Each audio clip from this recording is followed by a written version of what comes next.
सत्संग से हमें ये पता चलता है कि मैं कौन हूँ। सत्संग से हमें ये पता चलता है कि शरीर क्या है। सत्संग से हमें यह पता चलता है कि ये संसार क्या है और शरीर और संसार से हमारा संबंध क्या है। सत्संग से हमें ये बोध होता है कि इस मनुष्य शरीर में हम आए क्यों हैं और हम आए हैं तो हमें रहना कैसा है। इसलिए संतजन कहते हैं, आया तू बंदे कहां से, जाना कहां है।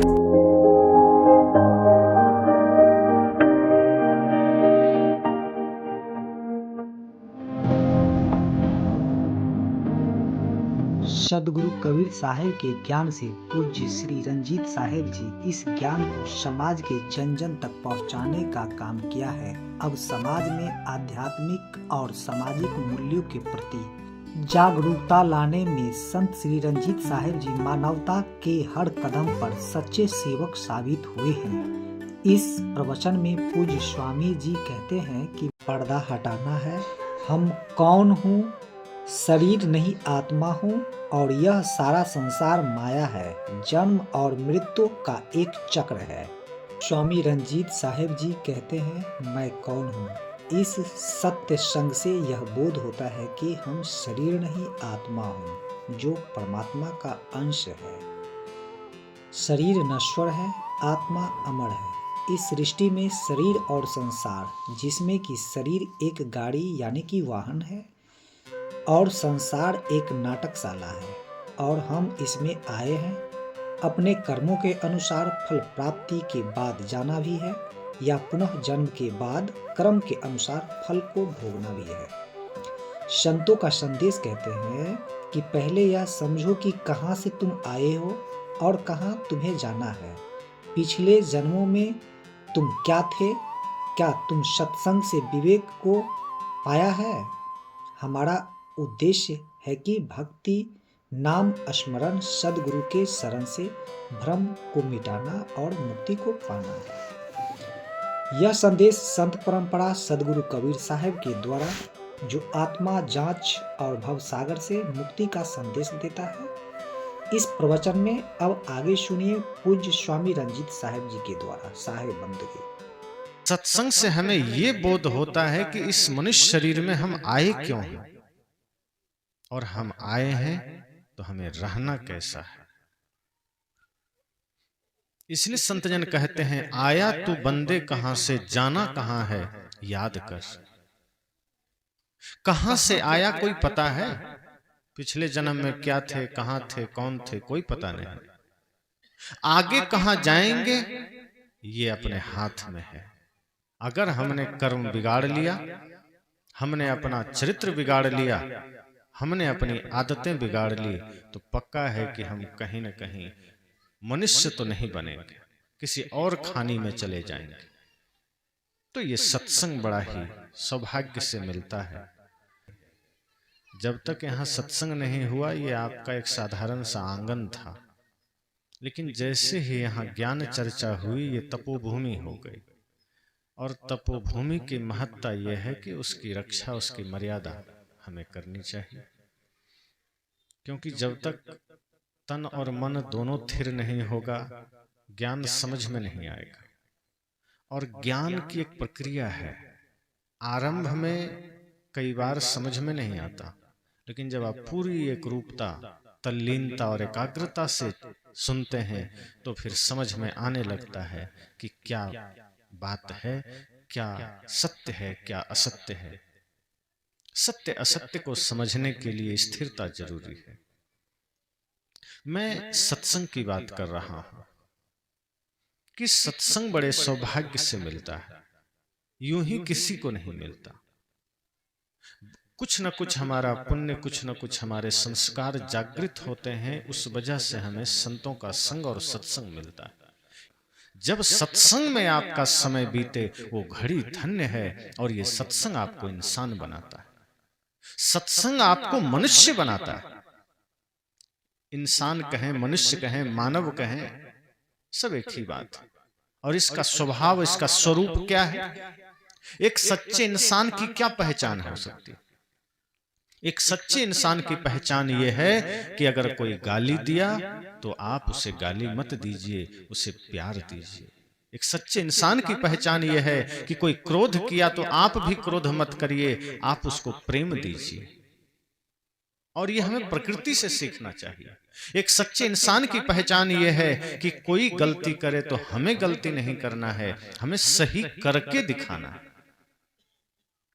एक सच्चे इंसान की पहचान यह है जो भाई से प्रेम रखता है, जो माता पिता का सम्मान करता है, जो गुरु में निष्ठा रखता है, जो राष्ट्र के प्रति समर्पित है।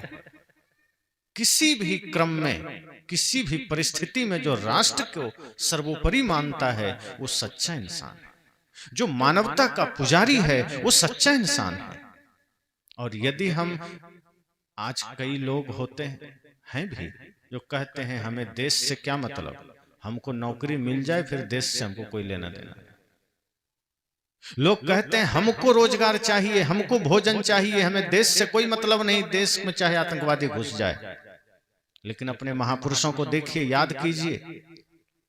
महाराणा प्रताप जैसे वीर कहे नहीं, मैं जंगल में घास की रोटियां खाना स्वीकार करूंगा, लेकिन मुझे देश की एकता, देश की शांति और देश की अखंडता चाहिए। अगर वो नहीं तो मुझे भोजन स्वीकार नहीं, मुझे राज्य स्वीकार नहीं, मुझे धन स्वीकार नहीं। देश गुलाम था। भगत सिंह 23 वर्ष की अवस्था में फांसी पर लटक गए। वो भी चाहते पढ़ लिख करके रोजगार ले लेते। सुभाष चंद्र बोस, वो तो उस वक्त जो आज का आईएएस रैंक के अधिकारी होते हैं, उन्होंने वो पास कर लिया था इंग्लैंड से।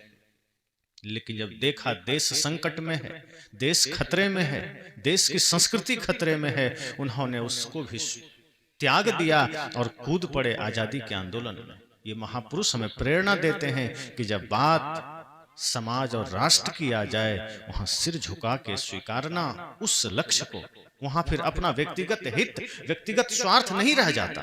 ये सत्संग आपको इसी रूप में जागृत करता है।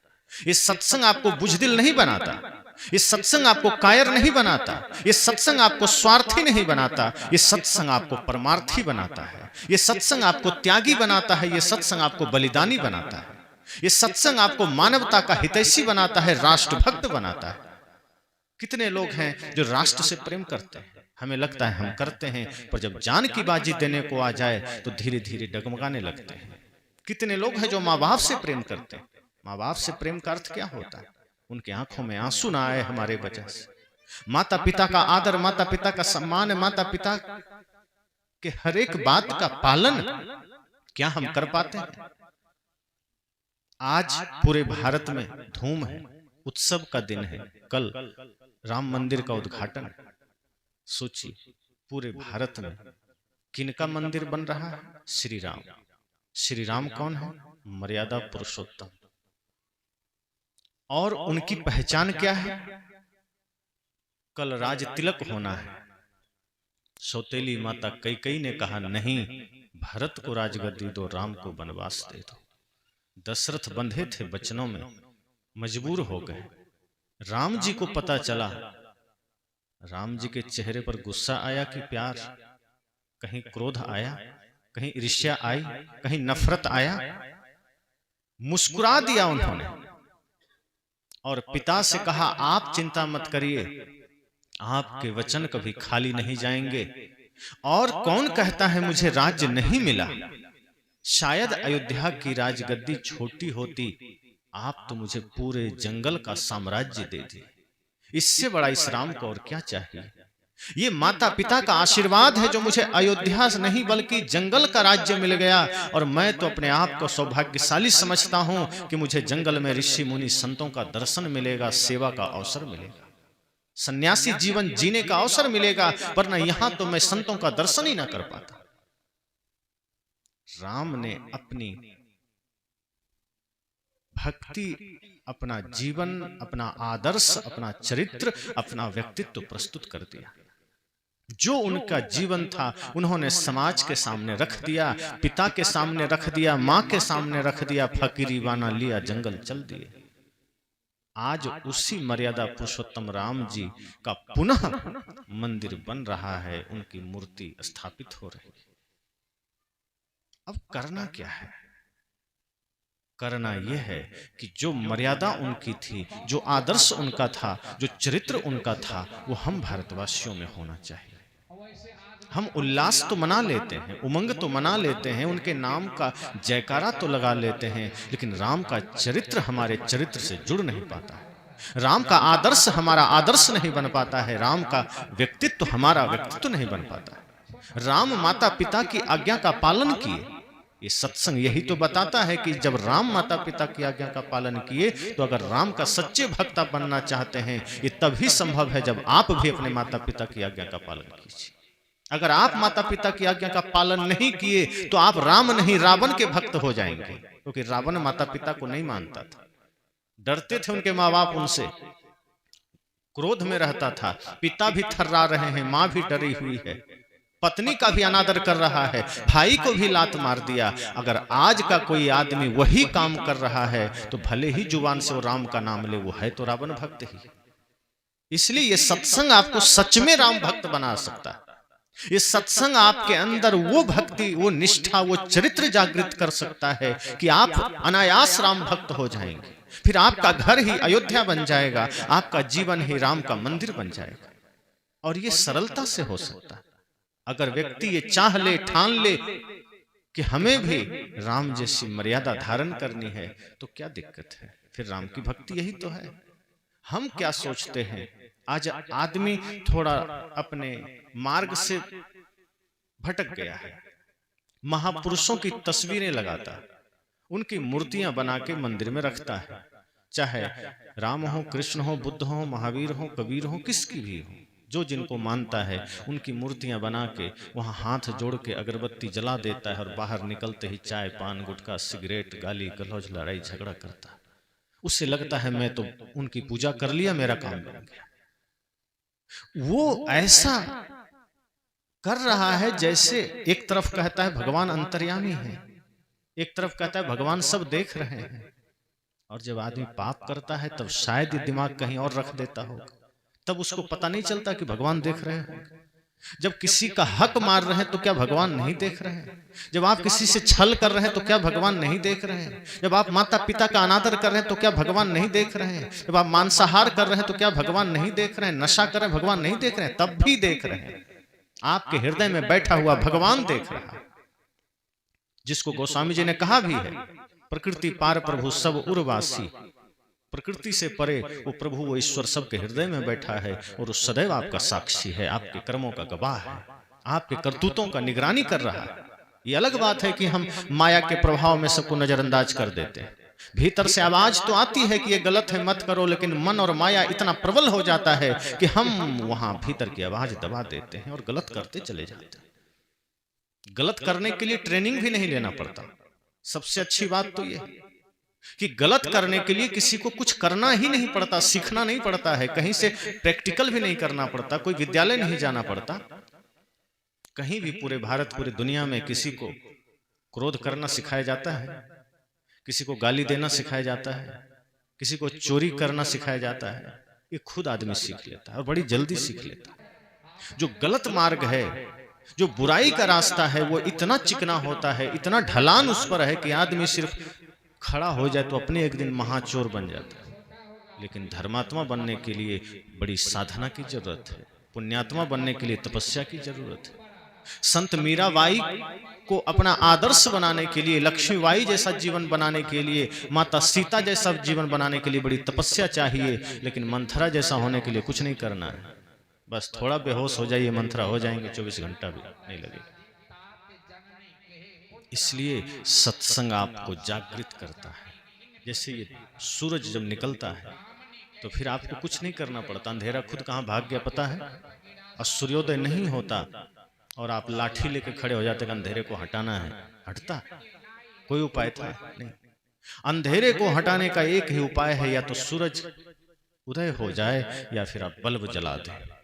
तो जितना दूर तक बल्ब का प्रभाव होगा, अंधेरा दूर हो जाएगा। ऐसे ही ये जो हम सबके मन में जो विकार भरा है, जिन विकारों की वजह से जिन कुत्सित भावनाओं के वजह से आदमी आज स्वयं निशाचर बन बैठा है, उसके लिए एक ही उपाय है ये सत्संग, जहां से हमारे जीवन में परिवर्तन आता है, जहां से हम तुरंत सुविचार में परिवर्तित हो जाते हैं, हम मानव बन जाते हैं। आज मानव मानव के खोल में तो है, बन गया है दानव, और दानव से मानव पुनः बनने के लिए सत्संग जरूरी है। ये सत्संग हमको सिर्फ जगा देता, ऐसा नहीं है कि इंसान के भीतर कुछ है नहीं, सारे सद्गुण समाहित हैं। जैसे मेहंदी के पत्ते में लालिमा है, पर आप उसको टुकड़ा टुकड़ा कर दीजिए, कहीं लाल रक्त तक नहीं दिखेगा उसमें, कहीं रेखा तक नहीं दिखेगी। डायरेक्ट पत्ते को तोड़ करके आप उसकी लालिमा को नहीं निकाल सकते, है उसमें दूध में घी समाया हुआ है, लेकिन आप डायरेक्ट दूध में पूड़ी नहीं छान सकते, उसको पहले जमाना पड़ेगा, दही बनाना पड़ेगा, फिर मलाई निकाल के फिर प्रक्रिया से घी बनेगा। इसी तरह हर किसी के अंदर सद्गुण समाहित है, हर किसी के अंदर प्रेम समाहित है, लेकिन ध्यान के द्वारा, सत्संग के द्वारा उसको जागृत करना पड़ता है। जैसे मेहंदी के पत्ते को जब आप पीसते हैं, और जितना बढ़िया से पीसते हैं उतनी अधिक लालिमा प्रकट हो जाती है। इसी तरह जब हम अपने मन को पीसते हैं, मन को मथते हैं मक्खन की तरह, तब घी पैदा होता है, अर्थात जो सार तत्व है, जो मूल तत्व है, प्रेम, सत्य, अहिंसा, करुणा, फिर वो जागृत हो जाता है, फिर इंसान इंसान बन जाता है। संकल्प हो हमारा इंसान हम बनेंगे, इंसान बन गए तो भगवान भी बनेंगे। संतों ने कहा कि संकल्प यही हो कि हम इंसान बन सके, और जो एक बार इंसान बन गया, फिर वो एक माँ के लिए एक सच्चा पुत्र बन जाता है, भाई के लिए बढ़िया भाई बन जाता है, पिता के लिए आज्ञाकारी संतान बन जाता है, पत्नी के लिए एक अच्छा पति बन जाता है। और अगर हम इंसान ही नहीं बन पाए, तो न वो भाई के रिश्ते को सही से निभा पाया, ना पुत्र के रिश्ते को निभा पाया, ना पिता होने का फर्ज निभा पाया, ना मित्र होने का फर्ज निभा पाया। फिर मित्र तो बनता है, फिर दुर्योधन की तरह मित्र बन जाता है, जरासंध की तरह मित्र बन जाता है। संतों ने कहा मित्र एक ही हो, कृष्ण की तरह, जो आपको सदैव सही मार्ग की ओर ले जाए, जो आपको सदैव सन्मार्ग की ओर ले जाए, ज्ञान के मार्ग की ओर ले जाए। हजारों मित्र की क्या जरूरत है, एक ही काफी है, अगर मित्र ज्ञानी हो, समझदार हो, जो आपको डूबने ना दे। और मित्रों की बड़ी समस्या है कि आदमी उसकी बात ठुकरा नहीं पाता। अगर एक बार भाई और माता पिता की बात ठुकरा देता है, लेकिन मित्र अगर है, कैसे ठुकरा दे, मित्र है मेरा। और जीवन में जो भी बुराई आती है, उसका पहला श्रेय मित्र को ही जाता है। आप ध्यान दीजिए, अगर कोई इसमें से बैठे हों, अगर कोई भी नशा करते हों, मन ही मन विचार कीजिए, पहली बार नशा आपको किसी मित्र ने ही कराया होगा, बड़े प्यार से कराया होगा, नहीं नहीं लो ना, क्या दिक्कत है, हम अपना पैसा खर्च करते हैं, अपना पैसा खर्च करके आपको कराया होगा। तब आपने ये नहीं कहा कि जहर है हम नहीं लेंगे, मित्र ने दिया है, जहर भी है तो अमृत होगा, कोई बात नहीं, ले लेते हैं। और जब 2-4 बार मित्र ने देखा, इसको आदत पड़ गई, तब फिर वो पैसा देना बंद, अब आप पैसा खर्च करके खरीद के उसको दीजिए। दुश्मन आपको अगर नशा का सामान दे दे, दुर्व्यसन का सामान दे दे, आप लेंगे? नहीं लेंगे। अरे नशा तो छोड़िए, आपका कोई शत्रु है, अगर वो अमृत आपको देगा तो आप सोचेगा पता नहीं जहर दे रहा होगा, लेकिन मित्र जहर दे रहा है तब भी आप ग्रहण किए जा रहे हैं। तो पहली जो हमारी स्थिति बिगड़ती है, पहला जो हमारा जीवन बिगड़ता है, उसका श्रेय मित्र को जाता है। इसलिए सत्संग से हमको ये बोध मिलता है कि मित्र भी ऐसा हो जो सत्य मार्ग की ओर ले जाए, मित्र भी ऐसा हो जो ज्ञान के मार्ग की ओर ले जाओ, और ऐसा मित्र ना हो तो मत बनाइए किसी को, क्योंकि संगत से सुख उपजे, कुसंगत से दुख होए। साहब ने कहा कि संगत अगर अच्छी होगी तो सुख भी होगा, और संगत गलत हो जाएगी तो दुख भी होगा। अपन अंदाज करिए, कभी शराब के दुकान पर आप खड़े हो जाइए और गिलास में दूध पीजिए, लोग क्या कहेंगे? शराब पी रहा होगा, संगत का असर हो गया। आप दूध पी रहे हैं लेकिन दुकान है शराब की, तो लोग क्या कहेंगे कि आप शराब पी रहे हैं। भले ही आप उसमें लिप्त नहीं हुए, लेकिन लोगों की नजर में तो आप शराबी हो गए। इसलिए संगत का प्रभाव पड़ता है, इसलिए संगत बड़े ध्यान से कीजिए। हाँ, या तो आप में इतना सामर्थ्य हो कि आप शराब की दुकान पर खड़े होइए तो शराबी भी बदल जाए, या तो इतना सामर्थ्य लेके खड़े होइए या तो इतना पावर बना के वहां बैठिए कि आपके बैठने से 5 आदमी शराब पीना छोड़ दे, वरना बैठिए मत। और ये पावर होना चाहिए। इंसान ठान ले तो कुछ भी कर सकता है। कई बार लोग कहते हैं क्या करें, पड़ोसी है, मित्र है, रिश्तेदार है, सबके वजह से कभी कभी खैनी खा लेते हैं, तंबाकू खा लेते हैं, बीड़ी पी लेते हैं। संत कहते हैं नहीं, इतनी कायरता ठीक नहीं। अपने को इतना स्ट्रॉन्ग कर लीजिए, इतना मजबूत कर लीजिए कि आपके प्रभाव में आके 10 आदमी वैष्णव बन जाए, 10 आदमी बीड़ी तंबाकू छोड़ सके। खुद को ऐसा तो बनाइए। जब आप बढ़िया बनाएंगे, आप चेष्टा करिए कि आप लोगों के लिए प्रेरणा बन सके, आप लोगों के लिए आदर्श बन सके। ये जीवन और किसके मिला है? मैंने कहा ये सत्संग आपको जगाता है, ये सत्संग आपको सच में राम की भक्ति सिखाता है। राम की भक्ति वो नहीं है जो आज बहुत से लोग करते हैं। राम का नाम लेते हैं और पीछे से प्लान चलता है कि किसकी जेब काटना है। मुख में राम का नाम है, बगल में छुरी है। कहावत इसीलिए बनी होगी, जरूर लोग ऐसा करते होंगे और आज करते हैं कि मुख में राम बगल में छुरी। अब मुख में राम राम चल रहा है, विश्वास भी आदमी कर लेता है, धोखा भी नहीं हो जाता। लोग सोचते हैं भाई राम बोल रहा है, कोई गलत आदमी थोड़े हो, राम का नाम ले रहा है। अब राम का नाम लेके कोई गलत कर रहा है तो भरोसा भी नहीं होता कि ये गलत कर सकता है, लेकिन कर देता है। और फिर ऐसे लोग भी राम के भक्त हो जाते हैं। कृष्ण प्रेम की शिक्षा दे रहे हैं और उनके भक्त नफरत फैला रहे हैं। बुद्ध करुणा की शिक्षा दे रहे हैं और उनके शिष्य जानवरों को मार के खा रहे हैं। ये कहां गई करुणा?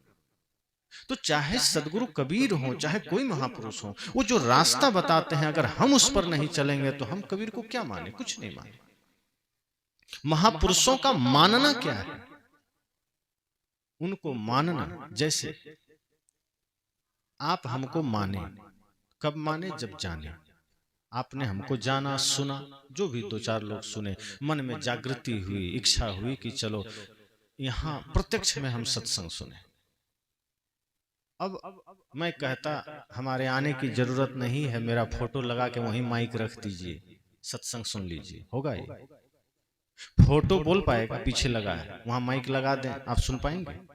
फोटो प्रतीक है, मात्र प्रतीक, वो कुछ नहीं कर सकता। फोटो इशारा है, संकेत है कि हाँ ये भी कोई है, इसको प्रत्यक्ष में अगर बुला लें तो आपको मिल सकता है। महापुरुषों के चित्र जो होते हैं वो संकेत के लिए है कि ये ऐसे थे, इनसे हमको कुछ सीखना चाहिए, ऐसा बनना चाहिए। हम क्या करते हैं? फोटो पकड़ के बैठ गए, अगरबत्ती घुमाए, नियम बना लिया कि शायद हम पूजा करेंगे तो भगवान प्रभावित होकर आशीर्वाद दे देंगे, तो दे देंगे। तो ऐसा काम तो चोर भी करता है। वो भी चोरी करने से पहले 2 किलो लड्डू शिव जी को चढ़ा देता है कि प्रभु कृपा करना, चोरी कर लें हम। तो क्या भगवान शिव उसको भी आशीर्वाद दे देंगे, जाओ तुम चोरी कर लो?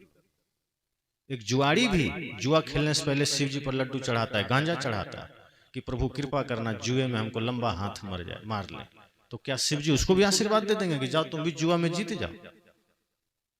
गलत चीजों में भी आदमी भगवान का नाम लेके गलत कर रहा है। सबसे बड़ी समस्या ये है, ये भगवान को न समझना हुआ। फिर ऐसे लोग भगवान का अपमान करते हैं।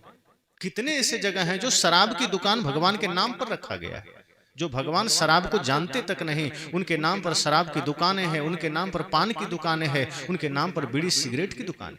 एक जगह मैं देखा गणेश बीड़ी लिखा था। अब गणेश जी कभी बीड़ी जानते तक नहीं होंगे, उनके नाम पर लोग बीड़ी बेच रहे हैं। ऐसे नासमझों की कमी नहीं धरती पर, जो भगवान को बदनाम कर रहे हैं, जो भगवान आपको सत्य का ज्ञान दे रहे हैं, जो आहार शुद्धि की बात कर रहे हैं, जो मन शुद्धि की बात कर रहे हैं। आदमी इतना मूर्ख है, शुद्ध आदमी मन सा वाचा कर्मणा पवित्र है, भक्ति में, भक्ति की पराकाष्ठा पर है, बल में अतुलित है, ज्ञान में अतुलित है, ज्ञान में प्रकांड विद्वान है। ऐसे महापुरुष को भी लोग नहीं छोड़ते। उनको भजना क्या है? हनुमान को ही भजना है तो उनका भजन क्या है?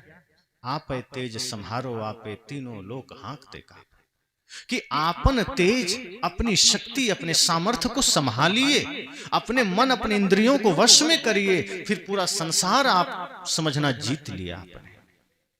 किसी पर शासन करना है, इसका सबसे अच्छा फार्मूला है अपने मन, अपने इंद्रियों पर शासन करिए। और जो अपने मन और अपने इंद्रियों पर शासन करता है, फिर दुनिया उसके सामने हाथ जोड़ लेती, फिर सबके दिलों में आप बैठ जाते हैं। एक राजा होता है जो सब पर डंडे से शासन करता है, एक संत होते हैं जो सबके दिलों पर शासन करते हैं। चाहे वो कोई भी संत हो, जो निष्पक्ष होंगे, जो मानव के हितैषी होंगे, वो स्वाभाविक लोगों के दिलों में बैठ जाते हैं, लोग श्रद्धा से झुक जाते हैं। इसलिए मैंने कहा कि सत्संग, जब आप सच में सत्संग में समय देंगे, सुनेंगे, तो सत्संग आपको एक सच्चा इंसान बना देगा। फिर राम के भक्त भी आप होंगे तो जहां होंगे वहीं आपका घर मंदिर बन जाएगा।